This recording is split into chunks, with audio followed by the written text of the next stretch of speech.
Hello everybody. You know, I got to thinking a few days ago about fishing lures that I used to use, but hadn't used in a mighty long time. I had a lot of success with some of them back then, but for some odd reason, I just quit using them. Maybe because some of them were discontinued, possibly new styles and models were introduced. Could be that new techniques and methods surfaced. Who knows?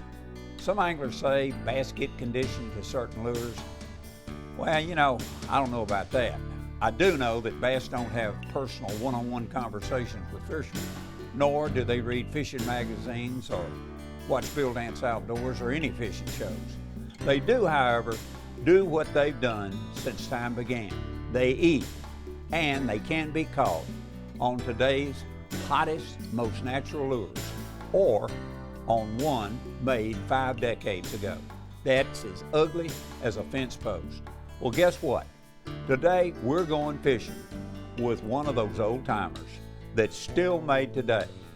A lure that I caught lots of bass on back in the 60s and 70s. I used it as a search bait back in my early tournament days, especially when I did a lot of deep open water structure fishing. It was, and still is, a super bait for locating schools of deep water fish quickly. It worked well for me back at Ross Barnett in Mississippi, Rayburn in Texas, Smith Lake in Alabama, and Clark Hill in South Carolina, and even in Florida on the St. Johns River. Well, here it is, the Heddon Sonar, the original blade bait that hit the market way back in the late 50s. Well, yesterday we located some bass using it, and tell you what, let's go back and let me show you how we fished it and tell you some other great things about this fine little lure. Many anglers who use blade baits will tell you that these lures are outstanding bass baits when the water chills down. Well, it's true, they really are. But they're also excellent at other times of the year.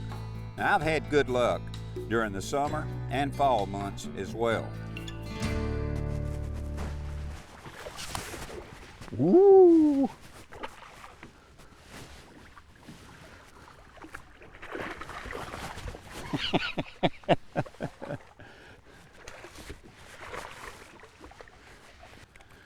Okay. You look how fat that fish is. Chunky. Chunky. Now, one thing you want to remember when fishing this bait, don't overpower it. Overworking it is a no-no. A little bit better fish. Ooh, yeah. Yes, sir, that's a better one. I didn't think that fish was that big when he first hit it.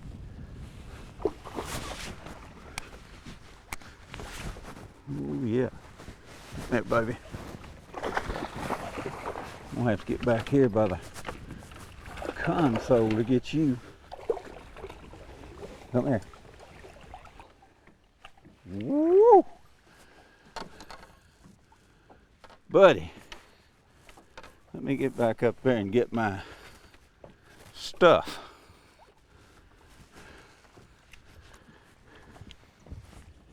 What a fish.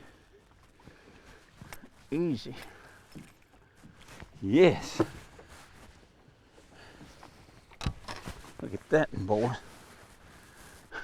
That a dandy? Whew.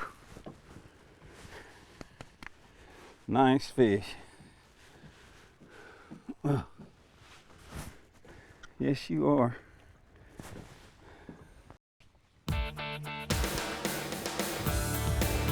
Woo-hoo. Jumping little baby. Oh, that's strong.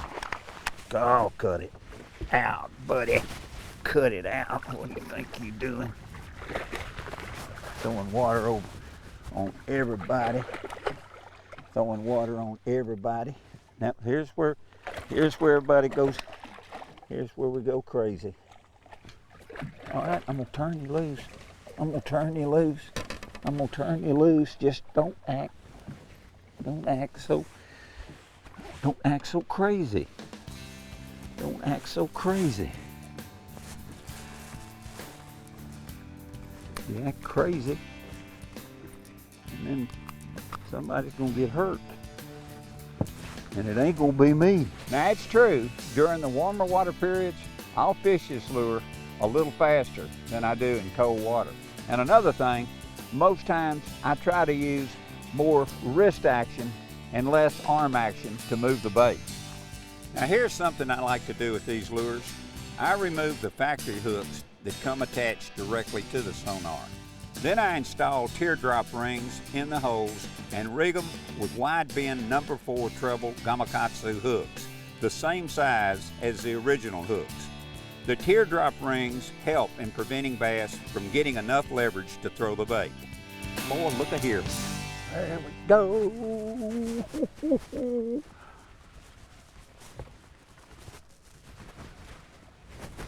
Where is that crazy thing going, boy? Look at this one. Man, I thought that fish was...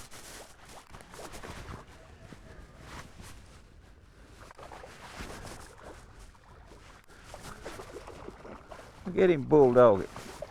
What are you doing? Looks like he knows what he's doing. Easy. Good. How you doing? Chubby little thing. See ya. Heddon offers this lure in 14 different colors and 2 sizes, a 1/4 ounce and a 1/2 ounce, and they'll all catch fish.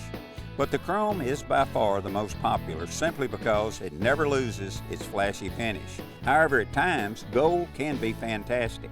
Now, smallmouths show a preference for fire tiger and the chartreuse patterns at times also. There he is. Boy, they just come flying out to the boat with it. Look at that. Look at that pull, that pull. Well, you little pinhead, you.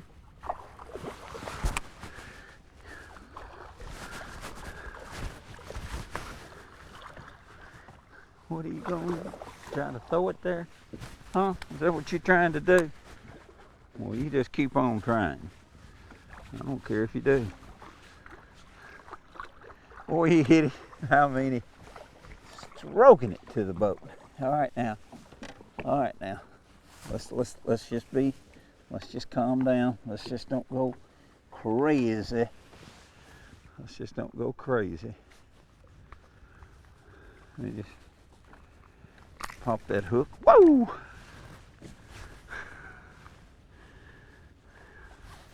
That green water right there, I'll tell you what, that fertile water is what it takes. It grows fish, and it grows fish fast, and it grows fish big. Not to say clear water won't grow them, but it takes a lot longer to grow them. You know what I think this bait represents? When you're fishing it like we are now, you know, when we're bottom bouncing it. What I think it represents is a dying bait fish like a shad or a shiner trying to swim up off the bottom only to flutter back. And it's on the fallback when the strike occurs most times.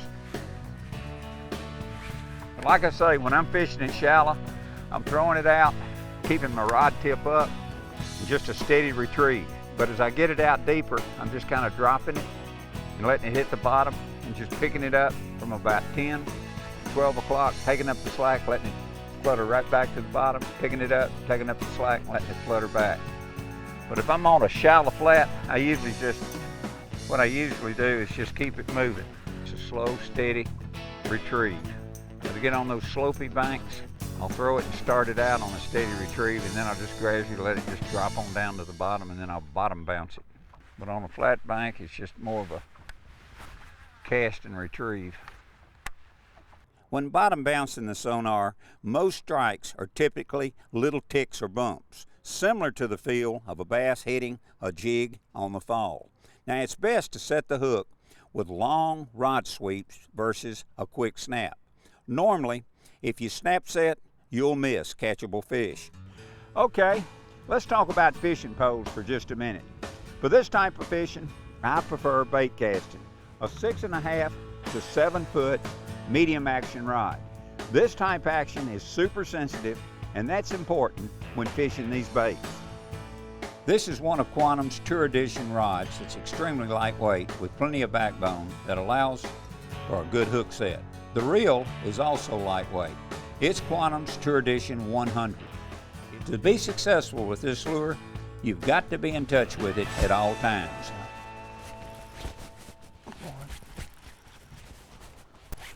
Look at there. Coming it right out to deeper water. Woo! Oh, buddy.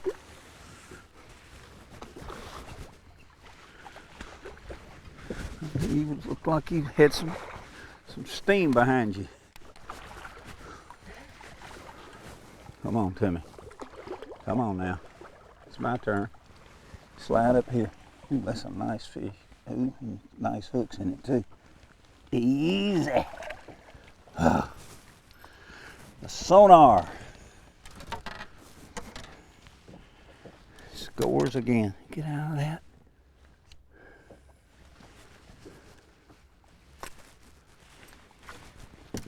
Look at that little potted thing.